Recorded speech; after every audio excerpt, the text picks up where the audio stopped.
एक राजा बहुत ही घमंडी था और उसका मंत्री ज्ञानवान था।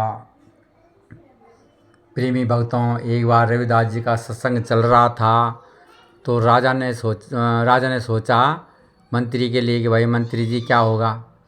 मंत्री जी ने कहा महाराज एक बार रविदास जी का आज सत्संग है, वहाँ देखने के लिए चलते हैं कैसा होता है सत्संग। राजा बड़ा चौड़ा हुआ, कहने लगा अरे छोड़ो सत्संग क्या है, मैं राजा हूँ, मेरे पास क्या कमी है, वो क्या है एक फकीर है, एक झुग्गी झोपड़ी वाला, कहाँ चक्कर में। मंत्री बड़ा ज्ञानवान था, उन्हें महाराज देख तो लेंगे क्या, जो भी होगा तब चलते हैं देखते हैं, आज मेरा कहना भी मानो, मैं आपका चरणों का सेवक हूँ। राजा ने 10 सैनिक आगे 10 सैनिक पीछे चल पड़ा और चलते चलते रविदास जी की कुटिया में पहुँचा और 10 सैनिक आगे 10 सैनिक। रविदास जी समझ गए कि ये राजा महाराज विराजो, उनके लिए आसन लगाया। महाराज वहाँ विराजमान हो गए और जब इधर उधर देखा महाराज ने तो वहाँ हजारों राजा महाराजा सब रविदास जी के सत्संग में लीन थे। तो जब सत्संग खत्म हुआ तो रविदास जी ने उसी राजा को जो घमंडी था उसको चरणामृत दिया कसौटी में, वो तो अमृत था।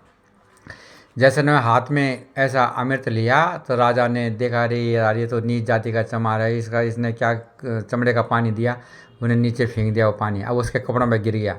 वो सीधा घर आया और उसने धोबी को दिए, धोबी ने एक लड़की को दिए कि बेटा इसको राजा के कपड़े हैं, ये राज कपड़े हैं, इनको अच्छे ढंग से धुल देना। उसने उसको कितना रगड़ा पड़े वो दाग नहीं निकले, उसने मुंह से चूसा तो उस लड़की की वहाँ देवी तुर्यावस्था हो गई, चम देवी चमकने लगी।